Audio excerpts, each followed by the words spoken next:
From the misty Pacific coast to the rugged Cascade Mountains and beyond to the high desert in the east, you are listening to the Oregon First Hunting and Fishing Podcast. Thank you so much for tuning into the podcast. Today, we are going to talk about Oregon gun laws. So if you are a gun owner in Oregon, you're going to want to listen to this episode. We're sitting here in our Salem studio with our guest, Derek LeBlanc, and he's here with his girlfriend, Carlin. Both of them are going to be jumping in and answering some of our questions about Oregon gun politics, gun safety, concealed carry, Measure 114, the new iterations of that, HB 4145. And Derek is the owner and operator of Lethal Lovebirds, LLC. He's also the founder of the Kids S.A.F.E Foundation, a nonprofit, and recently the founder of another nonprofit, ORGOAL. Yep. Just a couple weeks ago that you launched ORGOAL, right? Officially, yes. Yeah.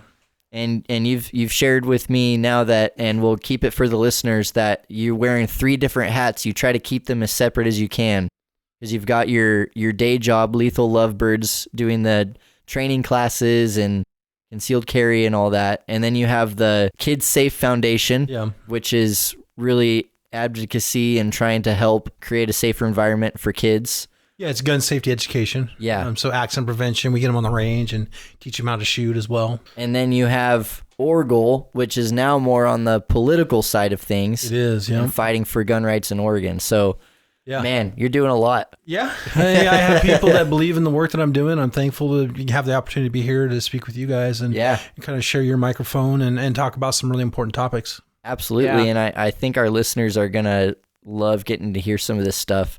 And coming from the hunting and fishing world, I mean, you probably just think that I'm a total FUD, and you're correct. but it is like we own guns, you know? Yeah. And so then when we see these laws coming down the tube, we're like, what does this mean? And so at the most basic level, all of our listeners are going to be interested in that. But even more than, going on to the deeper conversations of around what all that means. Yeah. And so I'm excited. I also want to interrupt, with all of the Measure 114 stuff coming down the pipeline over the last 5-6 years now, it has been so confusing being someone who's not intently listening to every little update. I have found myself calling all of my gun dealers that I interact with, like, "Hey guys, what in the world's going on? Do I need to stock up on my 30-round mags for my AR? Do I need to get this gun? Do I need to get this because I don't know if it's going to be available in the next coming months?"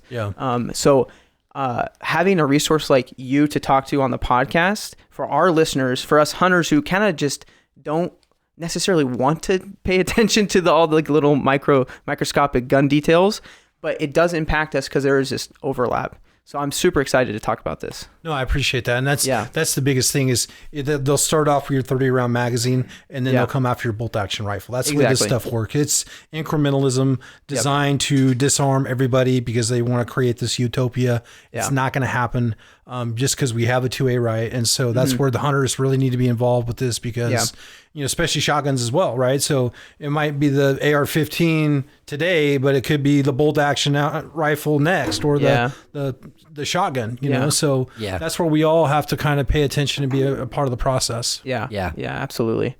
That's cool.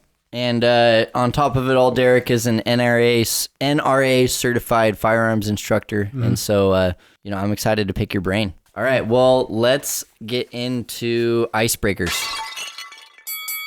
All right, Derek, we got a few questions for you. Okay. Which one would you prefer to do? Go out hunting or go out fishing? And do you do those things? I used to heavily, and I started fishing and hunting at a very young age.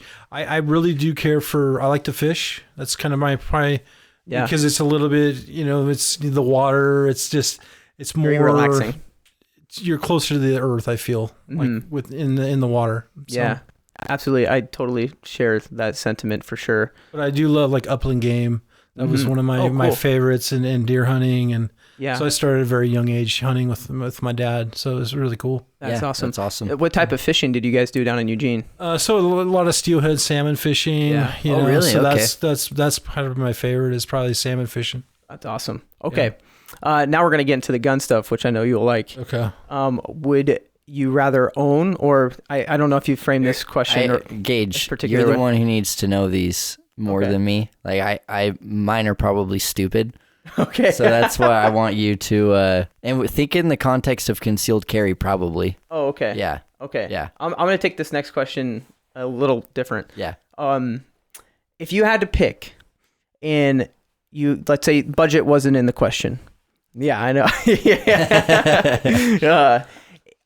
Between a dream rifle setup or a dream handgun setup, because everybody has their own feelings towards those different things. So which one would you pick? Well, we were just in a gun store the other day. Ooh, yes. And I'm going to kind of say it out here is it was one up north. And so I was looking through their used selection. I found an Uzi.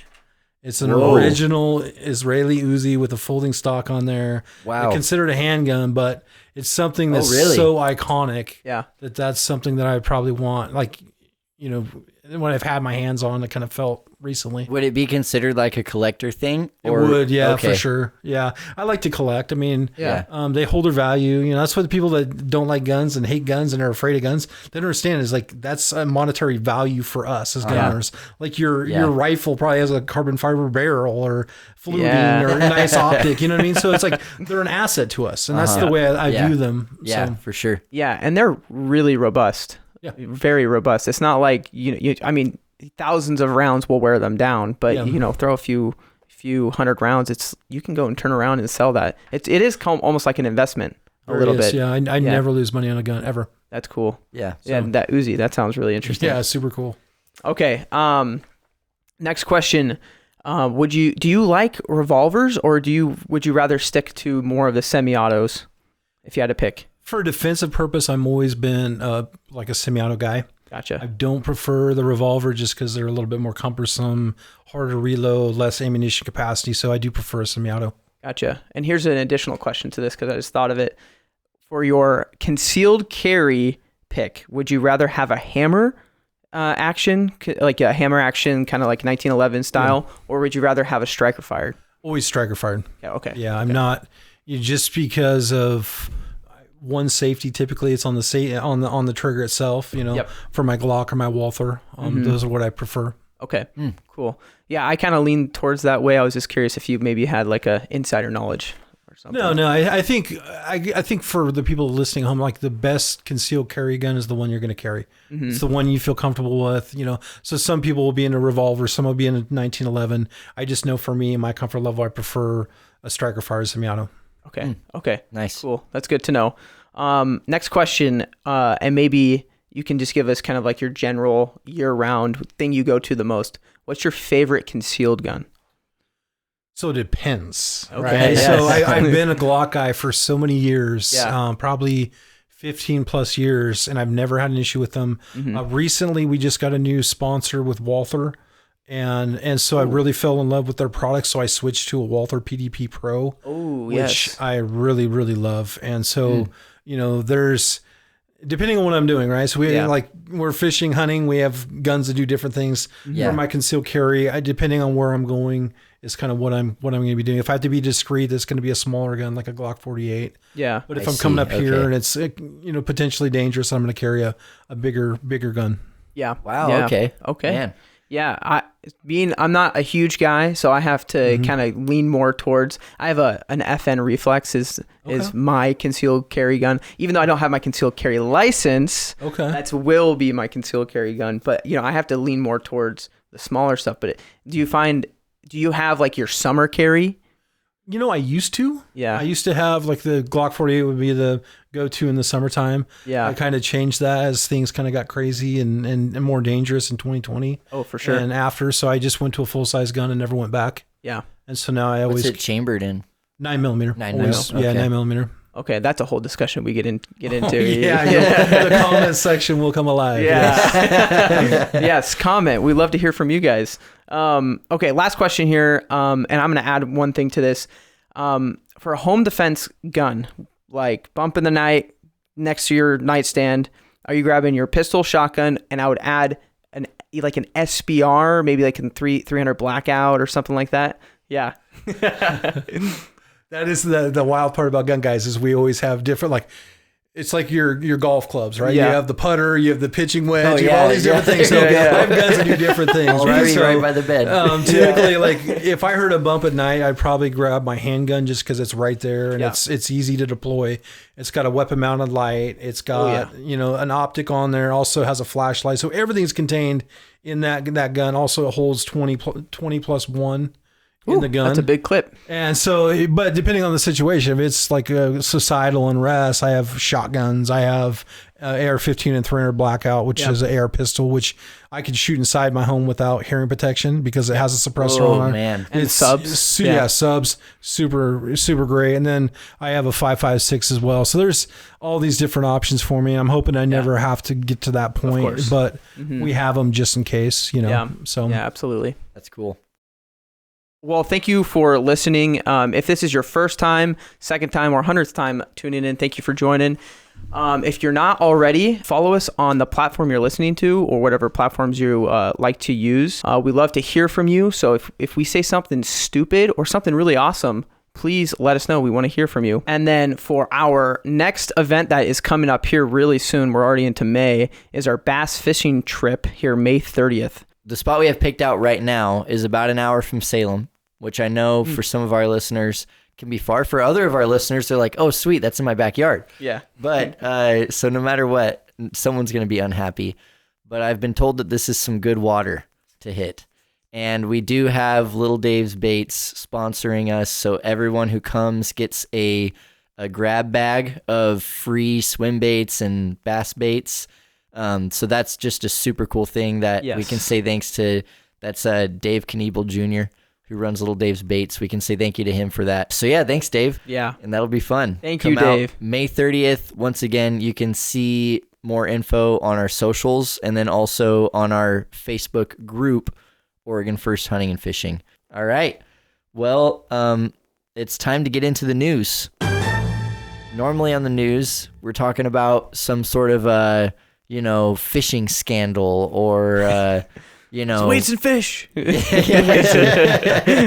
But this time, I mean, a lot of us consider this to be a scandal, but it's something that unfortunately the voters of Oregon passed. When was this? 2023? I thought it was 2020. 2021. 2021. Went into effect 2022, yeah. So that's, we're talking about Measure 114, which was one of the most restrictive gun laws in the nation. Very progressive in that regard. It required a license or a permit to own a gun or to purchase a gun. To purchase a gun.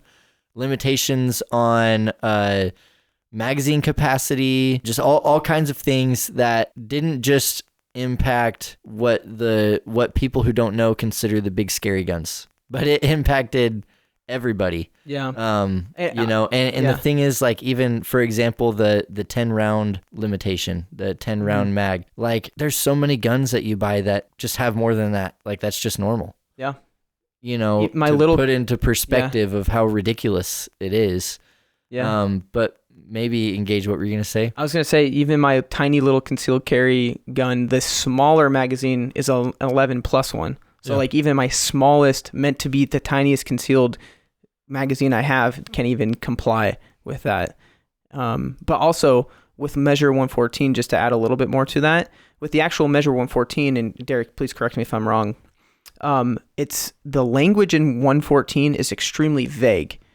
Yeah, and intentionally vague. So what was birthed out of that Measure 4145, that's where the more specific magazine, the permit to purchase stuff came to be. Is that correct? It was kind of they modified it, like with 4145. They added like fingerprints going to the FBI, and then the FBI didn't have to return them to Oregon. And so the FBI could create a database. They raised the fee from $65 to $150.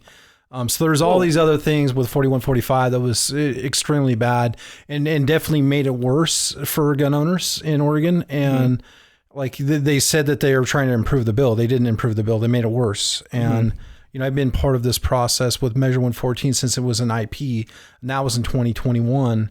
and it was IP-17 at that point. And Yeah, so I remember then that, yeah. it got onto the ballot, and I was trying to warn people, like, this is like watching a slow moving train wreck. And I was trying to, like, hey, we got to show up and vote. We got to vote, and trying to sound the alarm. And then we lost by 20,000, 25,000 votes, and there's 160,000 conservatives that stayed home, which this thing would never have gone into effect or into place if we would have just showed up and vote. And so, from there, I just kept being part of the process, and I kept documenting it and traveling around the state and, sharing with my audience, like, what we're truly up against. I went to all the court trials, and I actually testified in Harney County as an expert witness but none of this stuff was going to do anything to save any lives, because it was only going to restrain us, law-abiding citizens. It never once focused anything on actual criminals and criminal actions. Yeah. And so that's kind of really the most insulting part of this, is the fact that you and I sitting here on this podcast talking, we are treated like a separate class of citizen because we enjoy the outdoors, we enjoy our guns, yet it does nothing to that gangbanger up in Portland that has the illegal gun that's going out there committing crimes. Yeah. Yeah. Mm-hmm. So, like, what happened with 114? Wasn't you mentioned Harney County, because wasn't there a judge in Harney County that essentially blocked 114?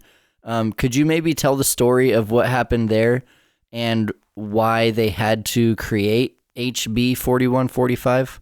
Yeah. So, we back in 2023 is when actually 2022, he gave us the reprieve. He gave us what's called a temporary restraining order. So an injunction on Measure 114. So technically we look at it, because it was passed on the ballot, it is technically, quote unquote, a law.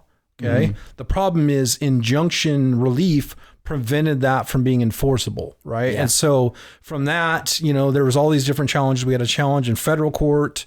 We ended up losing in federal court, so it's going to go to the 9th district eventually, if it ever goes that far. And then, then we had a state trial as well. So in the state trial, we won, and then the state of Oregon appealed that and went to the Oregon State Appellate Court, which they upheld. And then so it had to go to the Oregon State Supreme Court. So we've been through all these different maneuvers. Is there other examples that you know of a law doing that?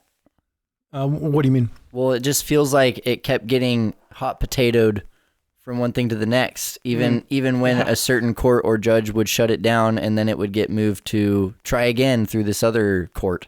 Yeah, you have to understand is a lot of this stuff is political, right? So these courts are set up not for us to be victorious. And we're lucky that we have a great attorney in Donny Allo, and he's done a tremendous job since the Harney trial in state court to be able to have the arguments that we need to be able to save us, right? And because the dirty part about this is, if this thing goes into effect, they don't have the process in place. They don't have the training. They don't have the infrastructure. Law enforcement does not have the capacity to issue the permits because of the permitting agents. Mm-hmm. And so there's a good chance that every single gun sale in the state of Oregon, the legal gun sales, will come to an extreme halt. Yeah. From like day one of that thing going into effect, if it ever goes into effect. Yeah. And obviously I'm knocking on wood right now because I'm hoping it never does. Yeah. And I feel good about our, because the one thing about me is I learned about this legal process by getting involved and associating with lawyers. And so I always say when I'm on Facebook, I play an attorney on Facebook, not in real life, because I'm able to kind of break down what that information is to the layman, right? And so that way for the audience that's listening, like they can feel that they can trust what I'm saying and have it where it makes sense to them, like especially when it comes to advocacy and how we fight for. Because everything I'm doing now from ORGOAL is I want to get inside the building and I'm going to change the system from inside the building. And that's what, for your audience that are hunters and fishermen, this is what we can do if we just work the steps.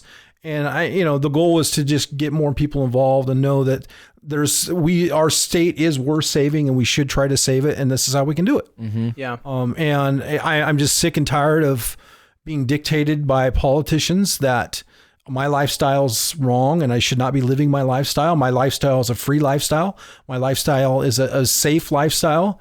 And my guns are served for a purpose, and they're never going to be used inappropriately. and there's so many people just like me.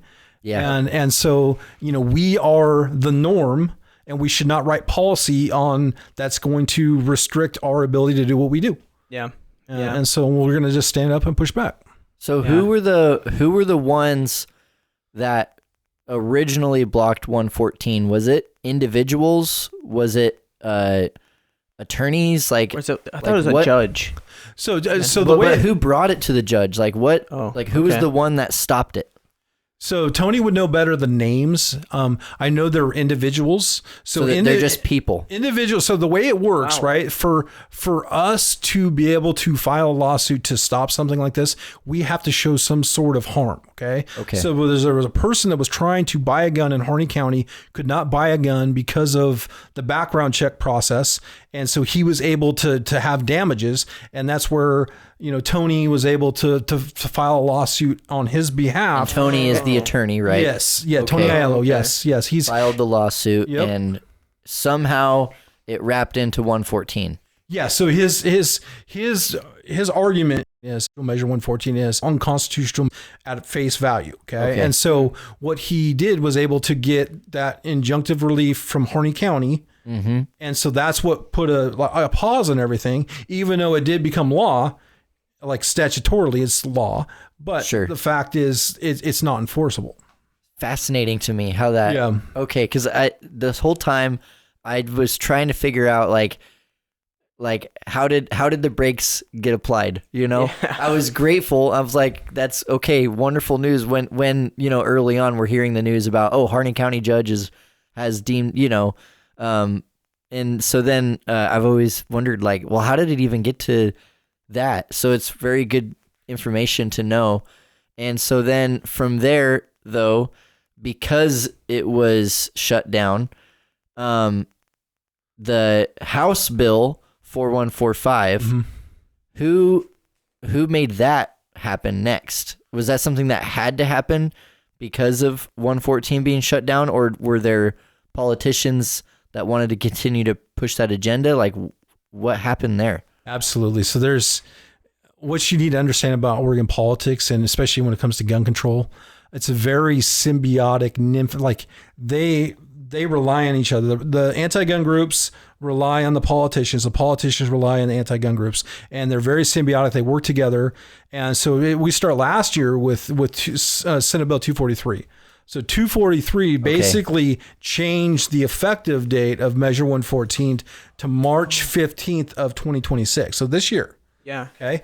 Our only saving grace was the fact that we had a trial or an argument in front of the Oregon State Supreme Court on November 6th. Okay. So we are waiting for their verdict and their ruling in the state trial, right? At the Supreme Court, the highest level in our state.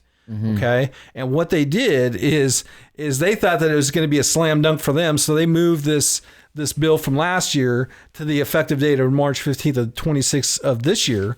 And so this was like, okay, we're going to slam this thing through. That was their goal. And so they didn't get what they wanted in that long session. And so they punted it to this year with the 4145. And so Representative Jason Croft out of the Bend area. So if you have listeners in a Bend area, this guy's running for re-election. He is not your friend. He's going to do everything he can to take away your ability to defend yourself, your families, also enjoy the outdoors. Okay. What's his name again? Rep Jason Croft. Okay. He's out of Bend. And so what he did is he took it upon himself to re-engineer 114 by himself without getting any kind of help from the anti-gun side, which was weird for me. Like this was his hill. Yeah. And so the first day of the session, he scheduled a work session, a public hearing, the first day of the session on this 4145. Tony and I met with him that morning, and there were so many flaws in this bill. And as soon as I got done with that meeting, I got on my phone. I created talking points that would resonate with his committee members that are on the other side of the aisle from me, that they're left. And so I sent it to them, and I also sent it to Ceasefire Oregon. And Ceasefire Oregon is a rabid anti-gun group, and she did not see this bill, and so she came out in support of us as gun owners. Really? I've never ever seen this before, and it was because of my talking points that I sent to her through a back channel. Wow. And so it was so unpopular that I was able to actually work on those two. I had two on his committee that were going to vote with me, which has never happened before. Wow. And then the final day of the actual right before the vote, I lost one of them. So I still had one. So it would have been 4-4 because he would have voted in support, and his partner that's on the committee, which I work with very closely, she voted no with us. So it would have been 4-4. Wow. And so he calls the vote. It was 4-3. We were in the lead. We were going to win. I'm just sitting here, taking notes in the hearing. And I was getting ready to do a backflip because we pulled it off. Yeah. And all of a sudden he calls a timeout. He says he's going to recess, takes her out in the hallway for about 20 minutes and browbeats her, brings her back into the room. I could see her body language. She was just deflated. Oh, man. And she was like, because I've been working with her. Yeah. And so I could tell that she, he would really threaten her or her, basically put her in a really bad spot. And then what he did is, and we had an open vote on the floor there. What he did is he recalled the vote. Wow. And then made her revote, and she was kind of confused. She didn't know what to do. And then she ended up siding with him. And so then it was 4-3, and then they switched it to 5-3.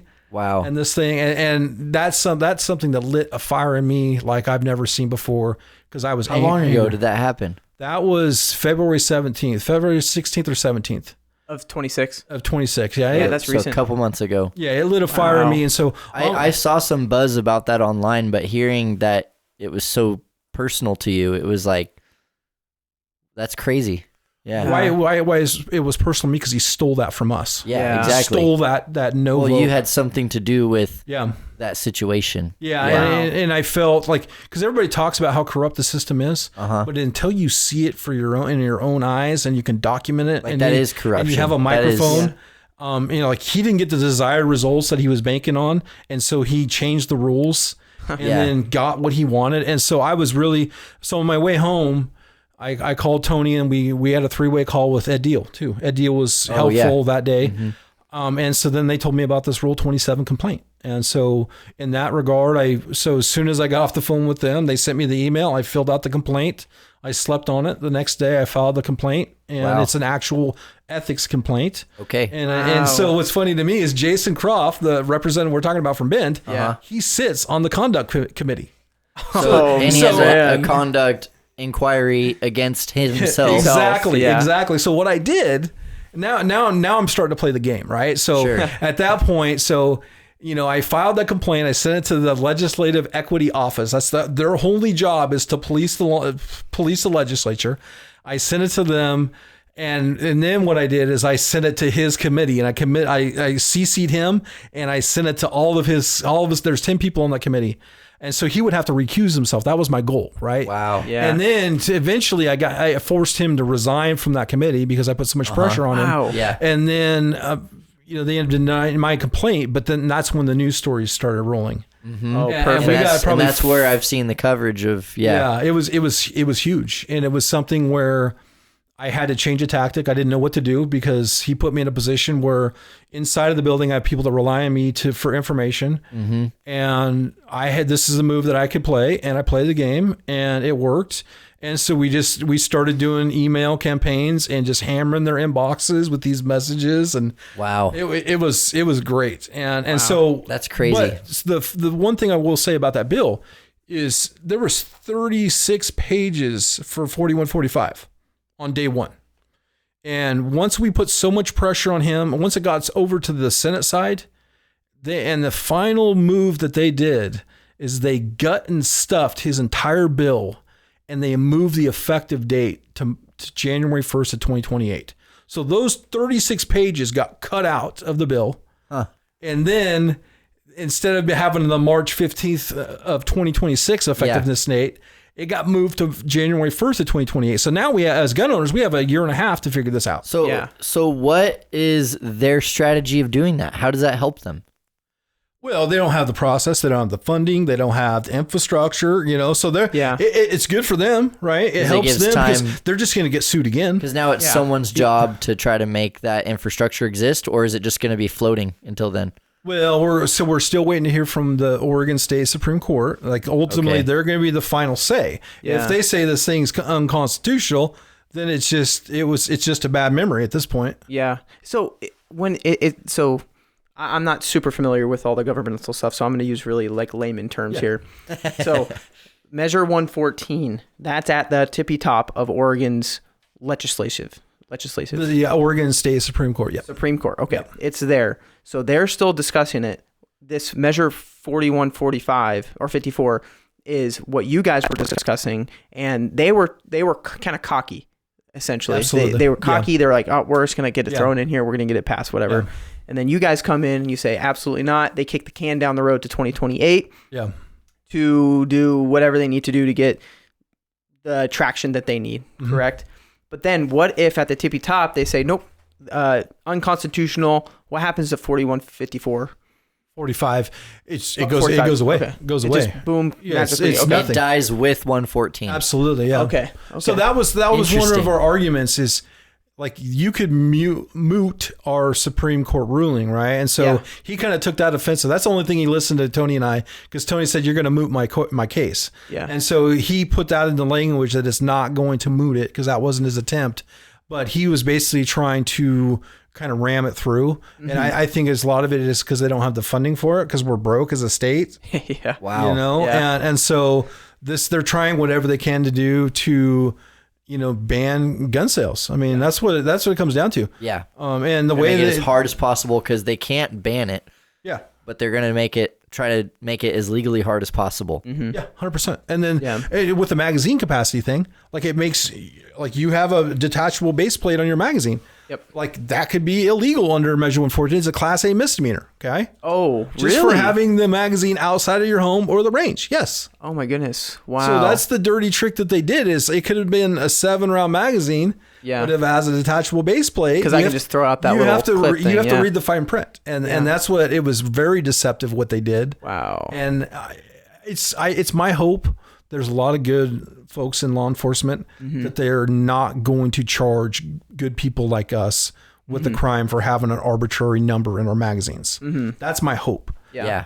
But I still, I want to err on the side of caution. I would see, like, when we're talking about magazine capacity and charging someone with a crime, I could see somebody that causes harm to somebody with a gun, and then the magazine has more than 10 rounds, then let's have an additional charge. Like, let's not go after good folks that are, taxpayers, Yeah, sure. Absolutely. So I'm going to ask you to look into your crystal ball here.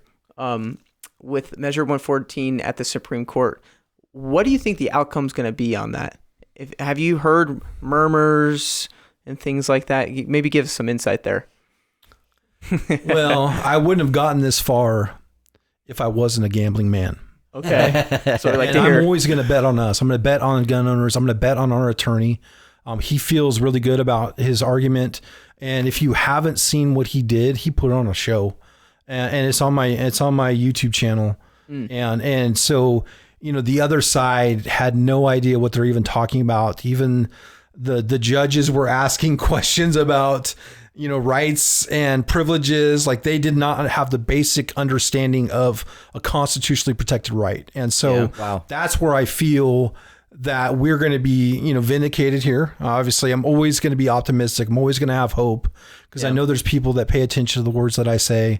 And so with that comes great responsibility. And, because if I wouldn't have traveled all over the state for 2.5 years, 3 years doing this, it would be easy for me to say, no, I don't think we're going to win.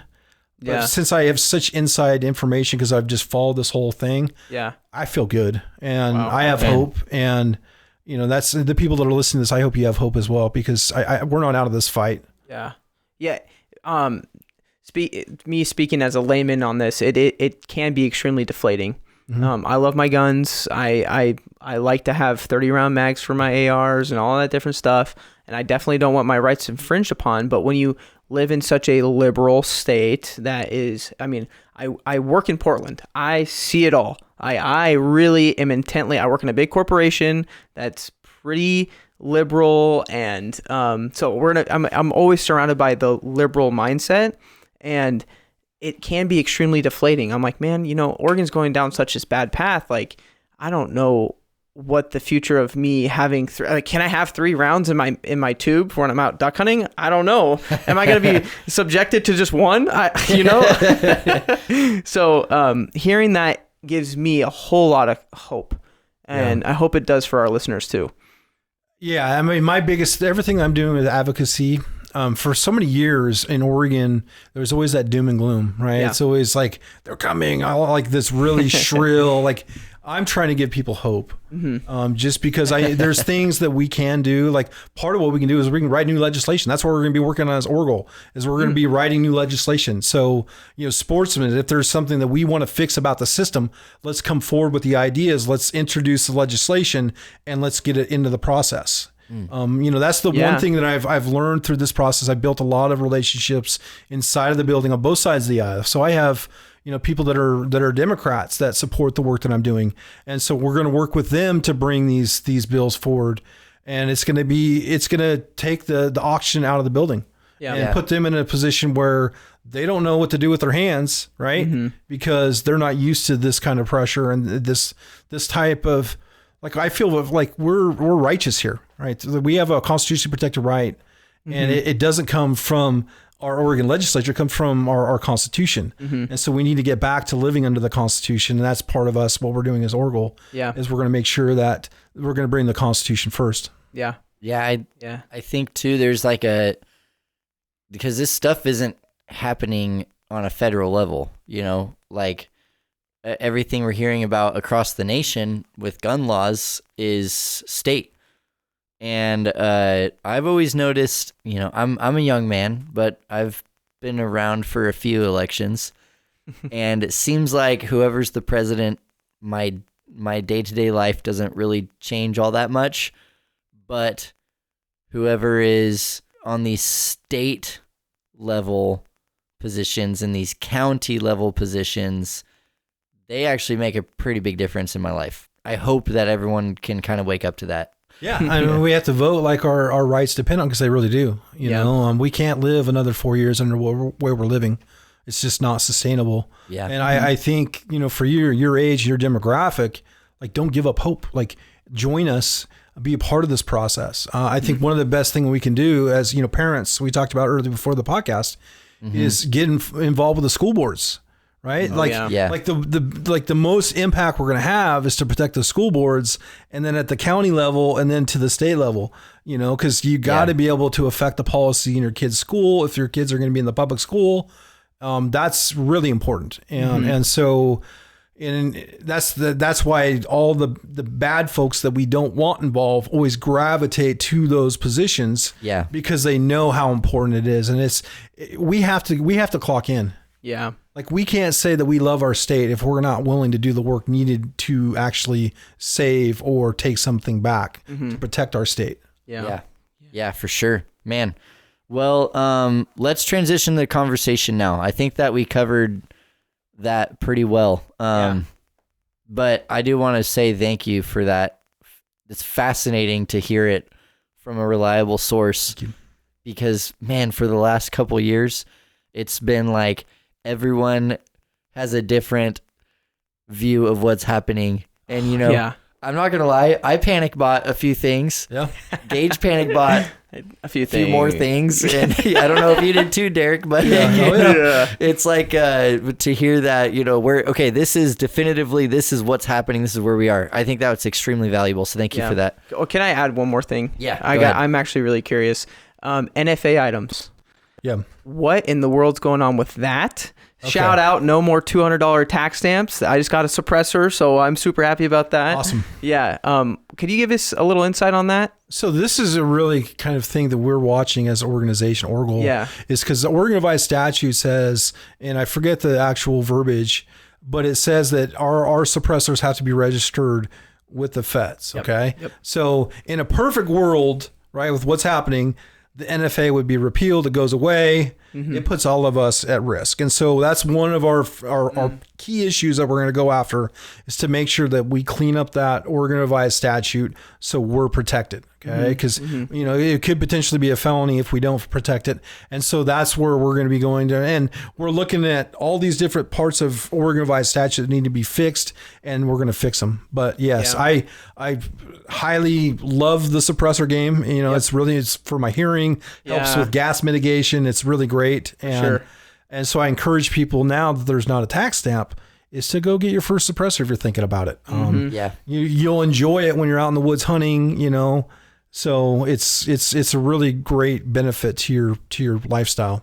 Yeah. The suppressor technology has gotten pretty great here, is with the flow through stuff and the different materials that they're using.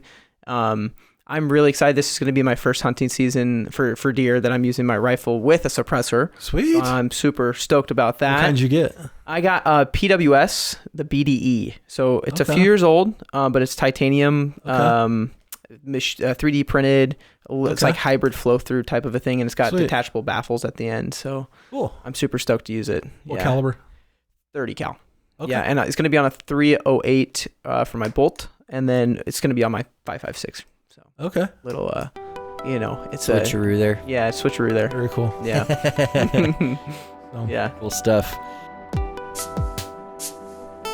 Well, we might have gotten a little bit ahead of ourselves. Now that we've covered some of the really high-minded political things, I do want to transition the conversation now to talk about you and what you do a little bit. And so just to kind of start it off on the basics, what got you into what I'm going to call the gun world? The gun world. The gun world. What got you into the gun world? So my father at 3 years old gave me a Daisy Red Ryder. All right. Oh, yeah. And it started me out, and I shot that thing so much that I shot the barrel out of it, Wow. It quit functioning. He gave me a shotgun at 5 years old that I still use in our gun safety classes. You still got both your eyes.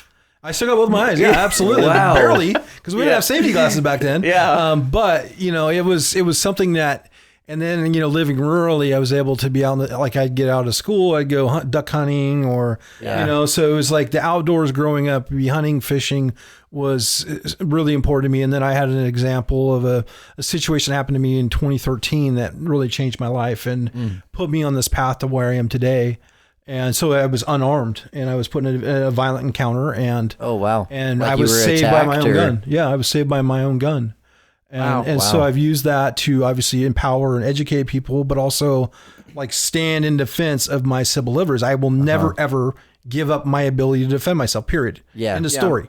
And so, the goal is to show that there's so many more guns out there that are being used for good than they are actually for bad. And so from that, so that was 2013. I caught somebody in my vehicle. I was unarmed.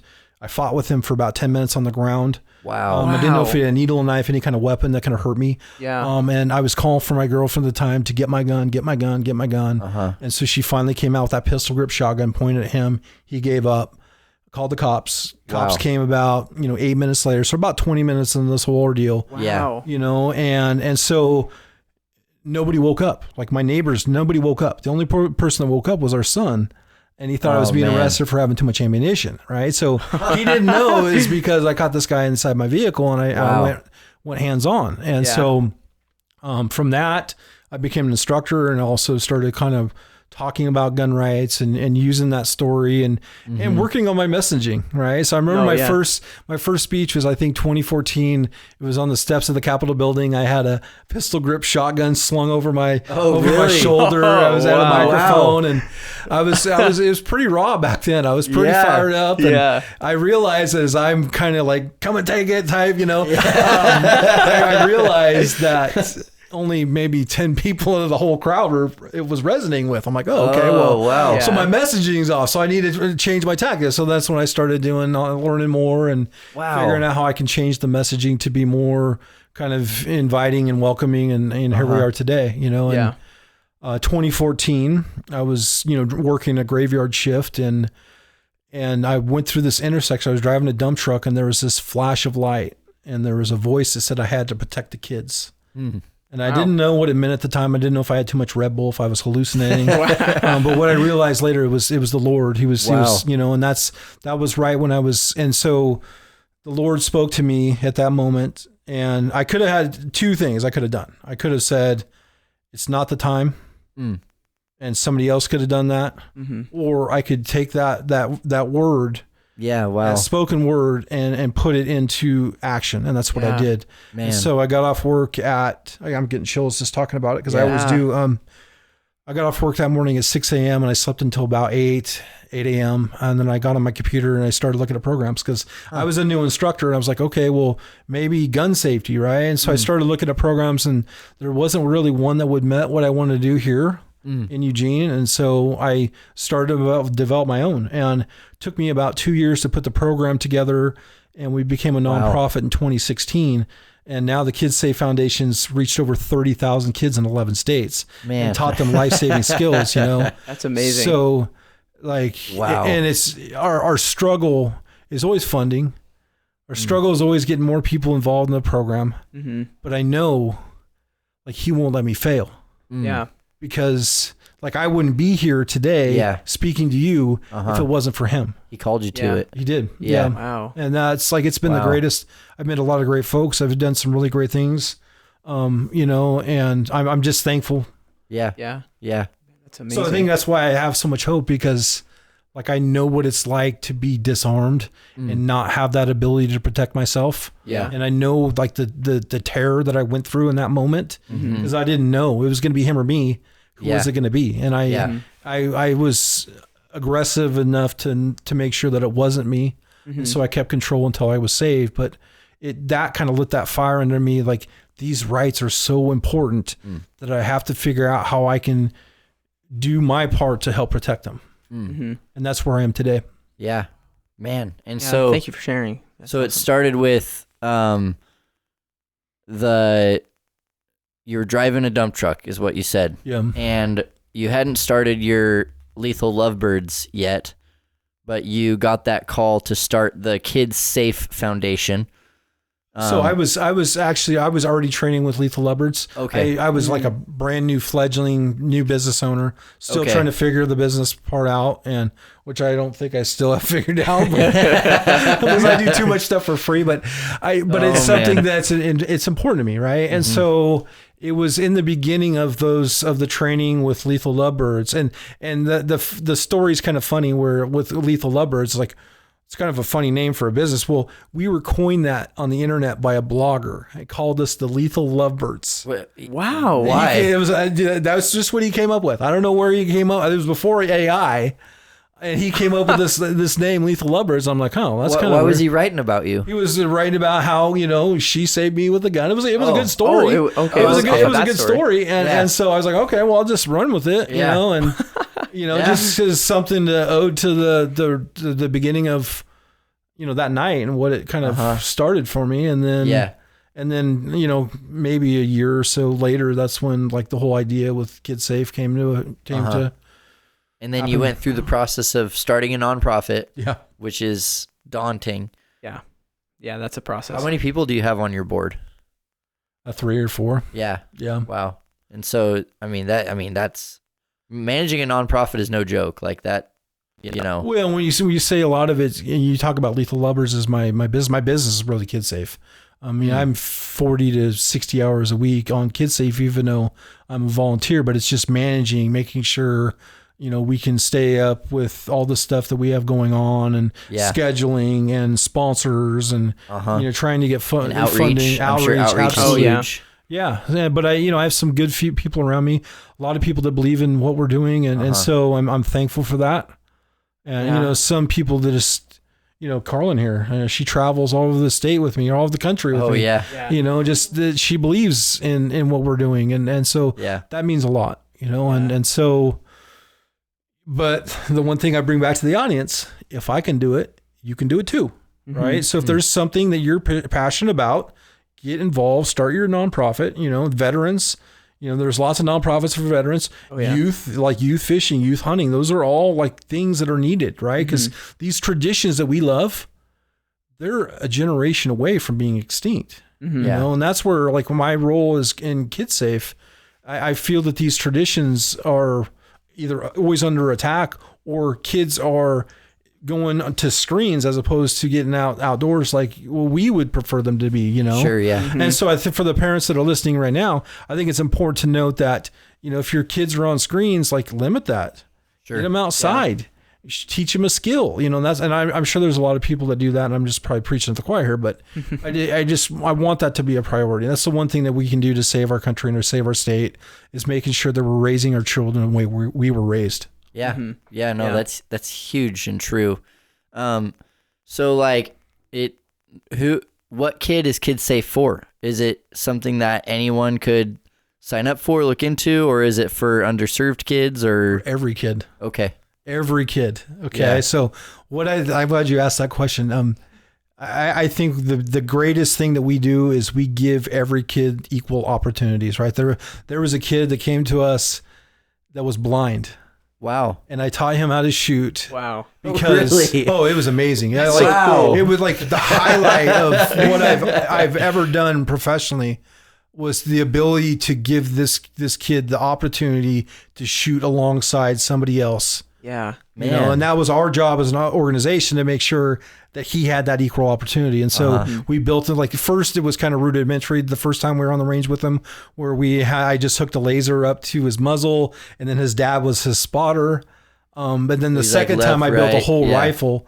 I built a whole rifle that has a little screen. So wherever his crosshairs are is where it'll broadcast on the screen for his father, which is the spotter. Wow. That's so cool. Yeah, dude, I'm chilled. That's amazing. Yeah. And just and so about that kid. So like he came to a class in Cabela's or Bass Pro Shops in Tualatin. And when they got there early, I was kind of setting up for class and all of a sudden I see the door open and then I noticed there was a white cane with a red tip. I was like, I was kind of peeking up like, oh, what's going on here? Yeah. And so they didn't even sign up. And so dad came in and I kind of talked to them and he was just such a nice young man. He was 12 years old. And so we talked and so we did the class together. And then after the class, we took a picture together. And then we were walking back to the room and I asked him, I go, so what could I do to make this class better for kids like you? And he goes, he thought about it for a second. He goes, can I touch the guns? I'm like, and I looked at dad and he goes, well, these are his fingers are his eyes. And I was like, okay, let's do it. Yeah. And so we went in the room. And so I started off with a revolver. And so obviously I safety checked it. Dad safety checked it.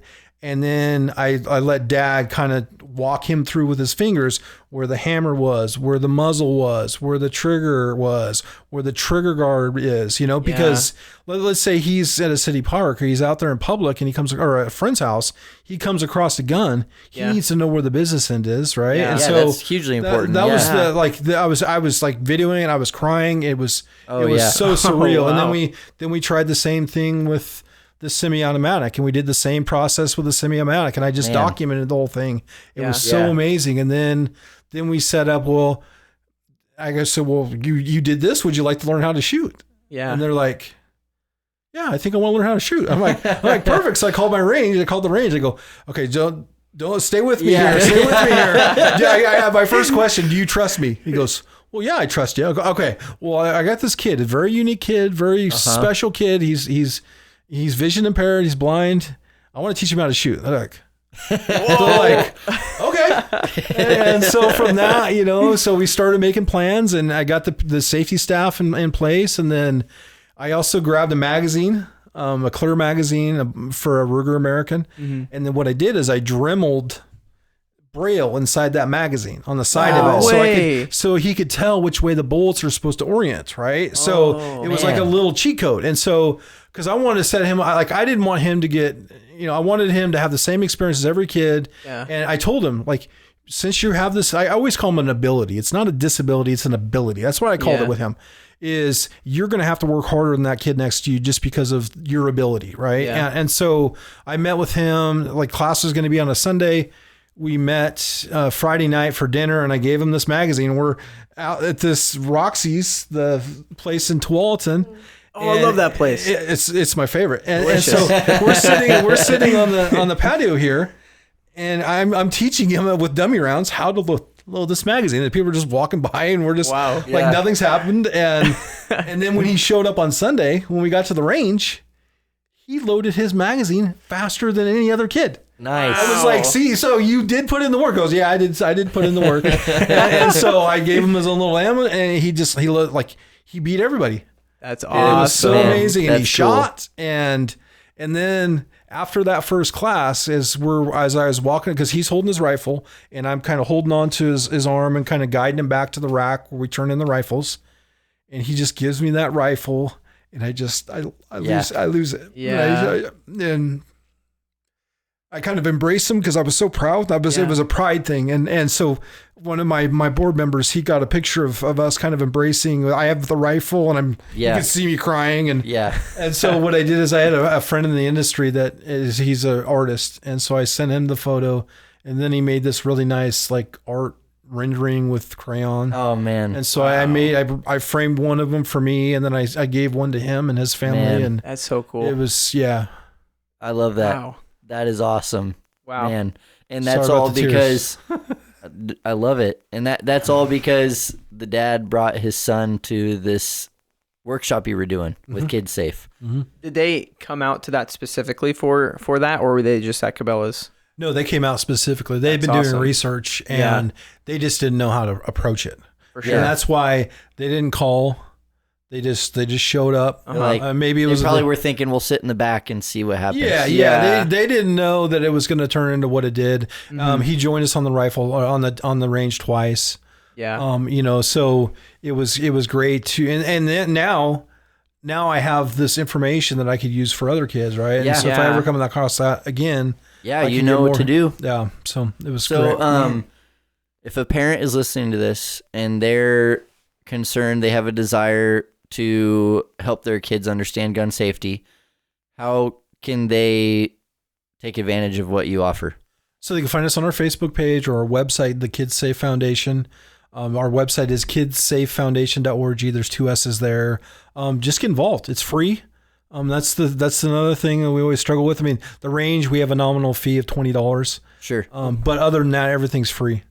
And so there's sponsors. We love sponsors. So if there's anybody that wants to help and get involved, they can do that as well. And then, just come to a class. And the best thing I would do for you guys, especially with young children, is just normalize the topic. Yeah. Like our guns are not bad. Okay. Mm-hmm. They're used inappropriately sometimes, but our kids should know what not to do. Yeah. Like it could be at a play date up in Salem here. It could be a city park. Mm-hmm. So there's all these different things that can happen. So teaching your kids gun safety is truly, really, really important.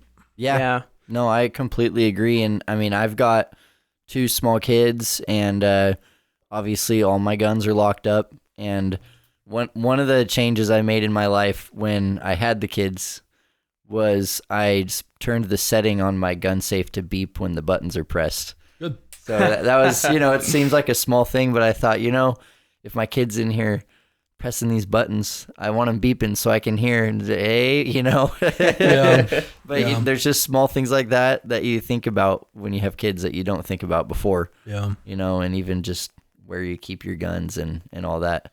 Yeah, and I think, and where I try to talk to our gun guys and gals is it only takes a little shift in our thought process where if that gun's not on us, it goes into a secure storage, right? Yeah. We don't need the government to tell us to do it. We just need to do the right thing because, there's 1 to 2 kids per day across the country that are killed with an unsecured firearm. And wow. I'm sick of getting tagged. I'm sick, because it breaks my heart because I just want to save them. It's sickening. And it's something sickening. that's so preventable. And so if we could just make that little change inside of our homes and be proactive and know that, hey, I don't need to get to that gun so fast that my 4-year-old can get hurt with it. And that, because that's typically what I hear. It's like, I talk to parents like, well, I need to be able to get to it. And they're like, I need to be able to get to my gun right now. I was like, well, do you need to get to it so quickly that your 4-year-old could get hurt with it? And they're like, oh, I didn't think about it that way. Yeah. Well, I mean, that's the reality. Mm-hmm. Yeah. And so that's where just a little tweaks all it takes. It really is a small mental shift that, and before I had kids, I never thought that way at all. I mean, I didn't even have a safe for a couple of years. My guns just, as a young man, just kind of floated around. Priorities, right? But then it's like, okay, I bought a safe, and then the kids came a couple of years later, and it's like, all right, now the guns live in the safe unless I'm handling them, Yeah. And it's a thing. But that's really awesome to hear about what you guys do with Kids S.A.F.E and how much time you put into that. I don't want to also miss the opportunity to talk about your newest, more than a project, but your newest project with ORGOAL. So that's OR for Oregon and GOAL. Yeah, so stands for Oregon Gun Owners Action League. Okay. And so what it is, we're a 501c4, and everything I've developed over the past 5 years being inside the building, unofficially now it's official, right? Because that was one of my challenges going into the building, some of these meetings, and they're like, it's always, who are you representing? Yeah. I always look at them, I'm representing myself, and so even though I did have people that were following along and they're really part of the process, now I have something official. Now we'll be actually lobbying. We'll have an organization, and we have a really great website. And the whole point is to just go on the offensive and change the narrative up there. Instead of us, having to fight for table scraps for our rights, we're going to be writing legislation and saying, no, this is what we need to fix. This is something that's viable, and this is why it should be supported. And it's because it comes through people that are subject matter experts. I wrote a Senate bill in 2019 that would authorize gun safety for all of our public schools. And so that's going to be one of our bills as well. I'm going to go back in there, and because I'm the expert on gun safety for kids. Sure. And we're going to make it happen. And so, and same like for the hunting and outdoors, if there's something that we need to fix, then let's write it down. So proactively, you guys are going to be initiating IPs. Initiative position. So IP petitions? is a little bit different. So IP is something where you have to first get 1,000 signatures to have it qualify. Then it has to go on. You have to gather, depending if it's a constitutional, then you have to get between 110,000 to 170,000 ish. And that's based off the population of Oregon, right? It's a percentage. It's a percentage of people that voted, I believe. But what we're going to be doing is just bills, right? So it's really easy for an average person to submit a bill. Really? Yeah, and it's super easy. Yeah, and that's what I want to help with this. Is I want to help people to do this, and so they can feel like they're part of this process. And so like I'm speaking to my sportsmen here. If there's something that we need to change, especially ODF&W, right? So I used to hunt, I used to love to fish, but they forced me out of the sport because of regulation and over-regulation, lack of support. Their idea of regulation and management is to hire another biologist. We all know we don't need another biologist in the field. We need to deal with these predators, and so, it comes if you guys have ideas, let's get them through the process. Wow. Okay. And I didn't realize we could write bills. Yeah, that's crazy. So the one thing I will say here for you guys, the people that are listening, is you got to know who your representative is, who your senator is. Okay, those two people. Okay, depending on who they are, where you are at in the state, they could be an ally to you. Typically, conservative House members or senators are probably going to be a little more friendly to our 2A rights or hunting or fishing or anything like that. But then you just establish a relationship with them, and then you have this bill that you can see if they will either co-sign or sponsor, right? And then it kind of helps get it into the process, and then so then your representative is based off of your address where you live. Yes. And you somehow meet that person. You somehow reach out to them. You can either send them an email, or you can reach them on social media, or you can call them directly. My advice for people that are reaching out to their reps is always be very respectful. Okay. The first people that are going to answer the phone or answer an email up there in Salem is going to be a staffer. Typically, they're going to be an intern or somebody that's younger. Okay. So they're the gatekeepers. They're the ones that are Which is funny, right?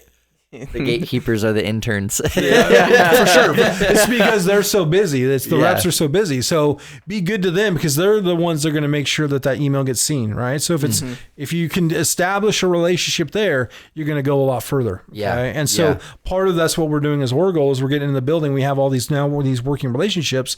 Now I can walk into any room in the building and have a meeting. And which is awesome. So that, that's what's going to really help change, what things, for many years in Oregon with Oregon firearms and gun rights, it's always been the outside approach where like we're trying to, be aggressive with our messaging campaigns, our emails. We're on the inside. And now we're having face-to-face conversations, and then we're following it up with our messaging campaigns. And so that's what's really going to change. Is there any part of what you're talking about that has to do with the role of a lobbyist? Technically, I would be a lobbyist. I'm going to need to register to go back in there. Okay. I'm going to be a lobbyist, yeah. Okay. Wow. Because I was kind of skirting the rules because I wasn't a lobbyist. Yeah. And I think that's the one thing that I struggle with the most because I'm not a lobbyist. I'm just a person that's just doing the work. Yeah. But everybody in that building is a lobbyist. Interesting. It's really gross. Interesting. It really is. That's super weird. The term lobbyist is now loaded nowadays. Like, I feel like a lot of people have a negative connotation of what a lobbyist is. They should. Yeah. Because it's always against...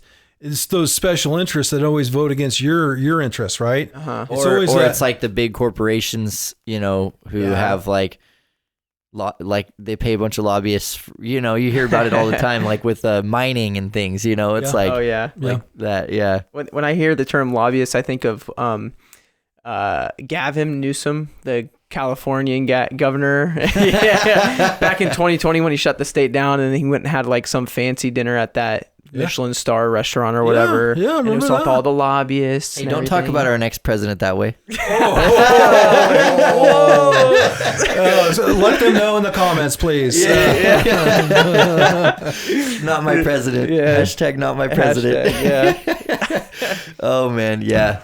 Okay, so wow. And my next question then for ORGOAL is, how do people get involved? What's the ask? What's the call to action? Call to action is now we have a website. We're looking for members. Okay. So there's memberships, and memberships vary from $9.99 a month to $100 a year. And so for that $100 a year, you have somebody dedicated to you inside the Oregon legislature. And then there's ranges can get involved, instructors can get involved, FFLs can get involved. So there's all these different levels. Once you're a member, you have access to our website. On our website, and on the back end of the website, now there's a bill tracker that I've designed. And so now, like, everything I've been keeping up here for years and trying to, how do I get this message out? Now I've weaponized the whole system against them. So now on this website, there's going to be calls to action where you can click one box and it'll populate 30 emails into your inbox. So you can send an email in literally 2 minutes. Wow. Because I've automated everything, and it's to really, make it where they have to listen to us, because there's going to be thousands of emails that are coming to them. And so that's how, people can get involved there. And obviously if we have bill ideas, right? So we're going to be, we just launched the website last week, and we're adding more stuff to it. But I want to be able to do some polling. Like if there's something like for, conservation purposes or hunting or fishing, like let's bring these ideas to the front so we can start writing legislation to fix some of the state's things that we face. Yeah.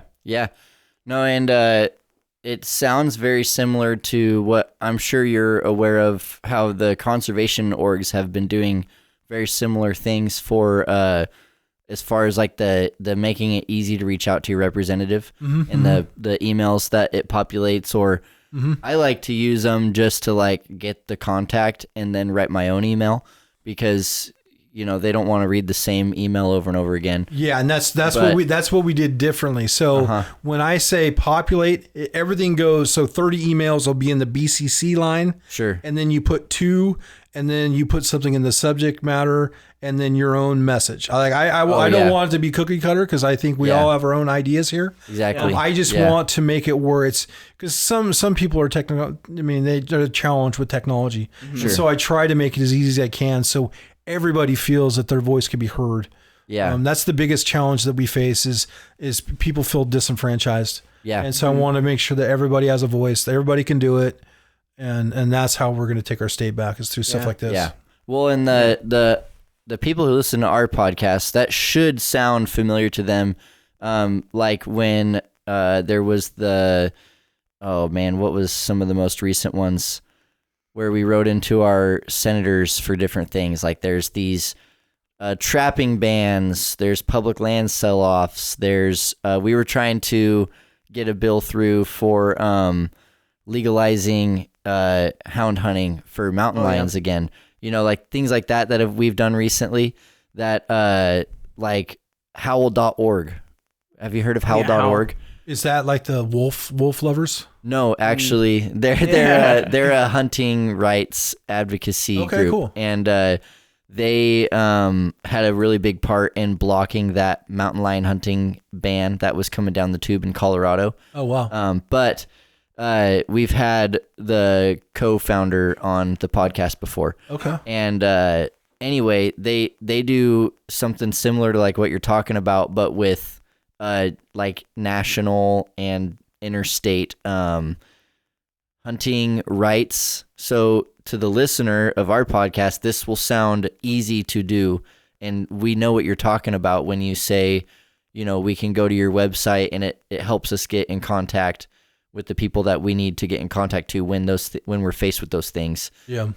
Or when there's a bill coming that we either most of the time don't support, or if there's one that you're putting forward, that we do support, and being able to do that. So what's the website address? So the website address is orgoal.org. Yeah, so orgoal.org. Great. I think the best thing we can do is I try to make it where I know we're busy, so just a few minutes a night. Yeah, and it's going to be really efficient, and it'll really help. Yeah, absolutely. And it just went live 2 weeks ago. Yeah, last week. Yeah, last Monday. Wow, it's been a week. It's fresh. It's been a week at the time of recording of this podcast, so it's perfect timing to let people know. Like, really, I hope the listener we'll put the link in the show notes, and we'll be sharing it on our social medias. But that's orgoal.org, and sign up there and keep track of what Derek and his team's going to be doing for Oregon gun rights, because we're facing it. We're in the heat of it. Yeah. And we are. Yeah. We should have learned. I mean, we should if 2022 and Measure 114 didn't teach you anything.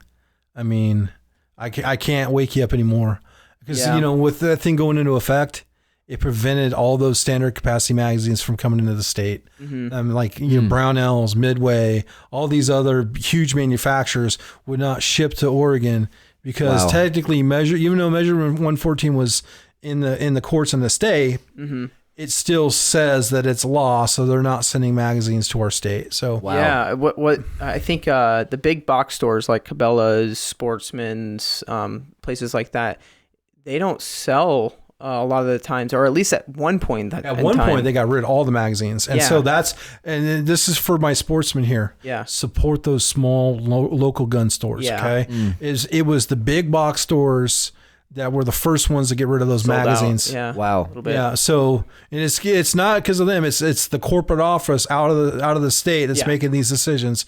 So always support those small mom and pops. Yeah.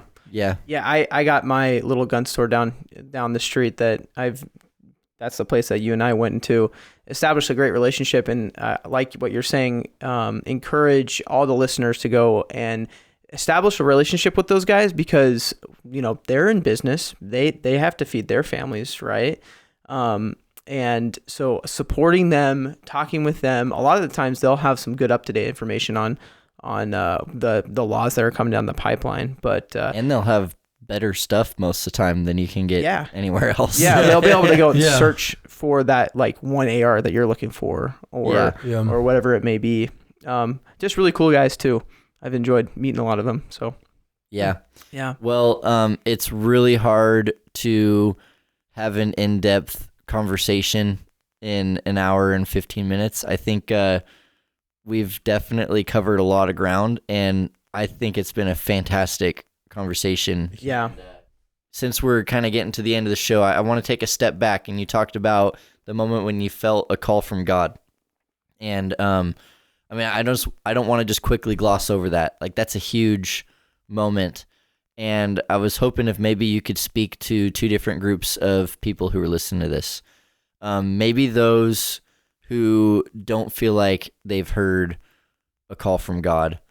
And I'd like to know if you have any advice for anyone who might be discouraged about that, where they are, and then also on the other side, how have you been able to stick through it despite facing adversity in that? Wow, that's a big question. It is. I think it's important to know I'm born again. And so, it wasn't through sobriety. Like I'm 16 years sober from alcohol. Wow. And so Congratulations. that was part of is finding my higher power, right? It wasn't until recently. I always said it was my higher power. It wasn't until recently when I started talking to a pastor, because I'm probably going to be getting baptized soon because of support of a good woman. Awesome. So that's where awesome. I'm like, this really resonates with me, because I know what it's like to not have God in your life. And obviously I know there's something bigger than myself, but it wasn't until I got to this place where I'm seeing the effects of God.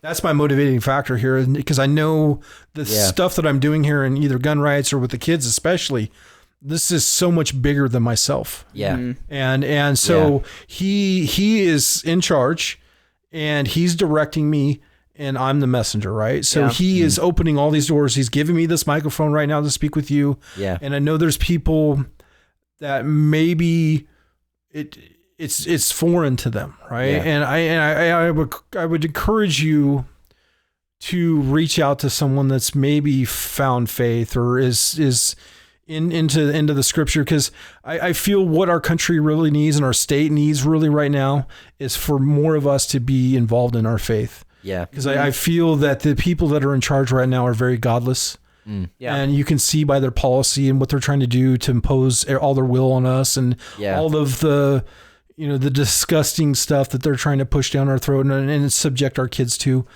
So I think that's where it's important that we lean into our faith, and that's what I'm trying to do better at doing. And I mean, I can only do what I can do, but all I can know is I'm going to be better tomorrow than I was today. Yeah. And so that's where I would say, it can be intimidating, but just know that there's people like, especially the church that I've started to go with her, they're so welcoming. It's like, well, why didn't I do this years ago? Even though I've been sober for 16 years now, like faith was not at the forefront, right? Because I never made it at the forefront, because I always was busy and I was moving and always doing all these different things. And it wasn't until I was able to kind of, find that support that I found in her. Yeah. And introduce me again to our Lord. Yeah. That's where I'm going to see the benefits, which if I can benefit, then the communities that I serve are going to benefit. The families, the gun owners, they're all going to benefit from that. So I would say, just don't give up. And there's people out there that care for you, and, especially mental health. Mental health is huge. And it's really easy to get spun up and be into this negative doom and gloom that we see on the news.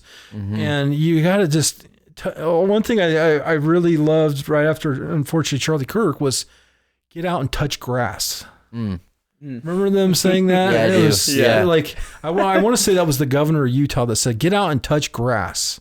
And that's something that is just really resonated and stuck with me. And that's something that we should all aspire to do, is to get out and touch grass. Turn off the phone, go hang out with your kids, get out in the woods, go out in the river, and then get closer to him. Yeah, absolutely. Well, when you do that, God makes his presence undeniable. Yeah. Like point blank. And like what Bryant was sharing earlier about how no matter who you meet and who's a sportsman, they always have some concept of God. And so through that medium, like you're talking about, get out and touch grass, God's going to speak to you. I think God can do it, but I think he created this world for us to touch the grass, and that's the medium that he probably has an easier time getting a hold of you. Yeah, because the phone is such a distraction, dude. When there's a reality today where most of us don't like to sit in silence. Like we always, and I catch myself in this a lot. I'm driving 10 minutes to work. I better put on a podcast. I'm going to get in the shower. Better put on some music. I'm going to cook breakfast. So podcast music. I'm going to sit down at the end of the night, get on the phone, social media, watch a show with TV on in the background while scrolling through Facebook at the same time. You know, it's like there's nothing quiet about our lives until you do what you're saying and get out to those quiet places. And that's a big reason why we sense God more out there, is because we're actually, like, if you set aside a half an hour every day to just be quiet and focus your attention on God, you sure as heck are going to hear from God, you know? But most of the time, for me, I find it easier to do that in nature when I'm also trying to find a turkey gobbling or a deer in a clear cut or whatever it might be, you know? And Derek, you said something about just doing your honest best. And that's doing your best is what you said. I'll add honest best. And that's one thing that I've learned is how that's all that we can do is our honest best. But there's a little bit of a danger in leaning on that as a crutch, because only 2 people in the entire universe know when you're doing your honest best. You and God. And I've thought a lot about that, because I've gone through times where I'm telling everyone I'm doing my honest best, but in reality I'm being lazy, you know? And then, but God gets a hold of me, because I know when I'm doing my honest best, and God knows when I'm doing and if my honest best isn't good enough, isn't perfection, which news break, it's not, right? Like, that's okay. That's where the grace is. But if you got to try, right? And that's what you were saying, is like, you just got to do your best. Hopefully this conversation encourages some people. I really love what you shared, Derek, and what you're saying about hearing from God and seeking him. I think it's one of the most important things we can talk about. I think as I've gotten older, though, as my network grows and the platform grows, I think I want to be that person that people want to follow, you know? Yeah. And if I can be that leader for them, then maybe I can share my experience, and maybe it'll help open up that door for them. You know, I had no idea that we were going to get this deep today, and I'm really thankful for this conversation. Yeah, because I feel like my heart feels good, and good. I just asked her right before, would you like to join me on this? Take a drive to the Salem. You know? And she didn't know what we're walking into, and I didn't either. But it's been phenomenal. Yeah, so I love it because of him. Yep. Right? Yeah. Yep. God is good, man. Yeah, absolutely. And I am kind of curious, because I can't say that in my life God has came to me in like a split moment, like flash of light spoke to me. I don't know if it was audible or if it was like more in your head. Could you maybe speak to that a little bit? Were you I guess an active Christian at that point? Were you a born again Christian? Okay. No, I was struggling. I was struggling at that point because, I was sober a few years at that point, irritable, restless, discontent. Right. Mm-hmm. Yeah. And so I struggled. I think as we're talking now about that intersection where I was, where the voice and the flash of light in 2020, that same intersection lit on fire. And they had to actually dig out the street and replace the asphalt, right, at that same intersection, right? Yeah. So we could say there was good versus evil, right? Yeah. And so the good prevailed that day for me, right? Because it put me on this path. But I took a picture. I went down there the day after that happened, when the riots and the garbage cans were burning, just so I could document it, because that was the very spot that my life changed forever. Yeah. And I will never, ever forget that. It's something that I tell this story every class that we teach with Kids S.A.F.E. About how that voice, and I had to protect the kids. And I see some of the parents that kind of nod along, they understand what I'm talking about. Yeah. Kids never get it. It's fine. Yeah. But it's the whole point. That's how I connect with the audience and show them that, like, I'm here because of him. It's because of that decision to listen. Like, I could have just said, be irritable, restless, and discontent, and ignored that thought. Yeah. Instead, I'm like, what did that mean? I was curious. Like, what did it mean? Yeah. And then I turned it into action, and here we are. You know? And so that's what I would say for all the listeners. If there's something, like, don't fight it. Yeah. Mm-hmm. Okay. Just open up your heart, let it in. Your life's going to be better. Your family's going to be better because of it. Because I know that's what happened to me. Yeah. Man. Yeah. I think the analogy of being at a crossroad, like at an intersection, is, there's lots of really cool, you can't miss that. Symbols there. Yeah, you right? can't miss that. Yeah. Which way you're going to go, Derek? Yeah. Right, left. I'm giving you down. a green light straight ahead, but are you going to, are you going to take a left on the red, like go against God's will? That's kind of what I was thinking, but man, that's He gave me that green light. Yeah, absolutely. And God uses our interests and our passions for his good. And I mean, that's what we're doing here with hunting and fishing. And we're just happen to be at the crossroads of the gun rights and the being hunters and being in that same space. And praise God for it. I mean, having this conversation, getting to meet and talk about the amazing things that he's doing in our lives for his good. Yeah. To further his kingdom. Yeah. Absolutely. Yeah. Thank you so much for sharing. I think one of my favorite quotes, right, is because I'm a gun guy, is Luke 22:36, right? Yeah. It's like so. Just if sell your cloak. Yep. And it's very relative, because we have families and we want them safe, and we have to be able to protect them, and that's why there's a huge intersection between faith, the outdoors, and what we're doing in gun rights. Yeah. Yeah. Amen. All right. Well, that does it for today's episode. Been an amazing conversation. Could you please just one more time tell our listeners where to go to follow you and what you're doing and your nonprofits? Yeah, so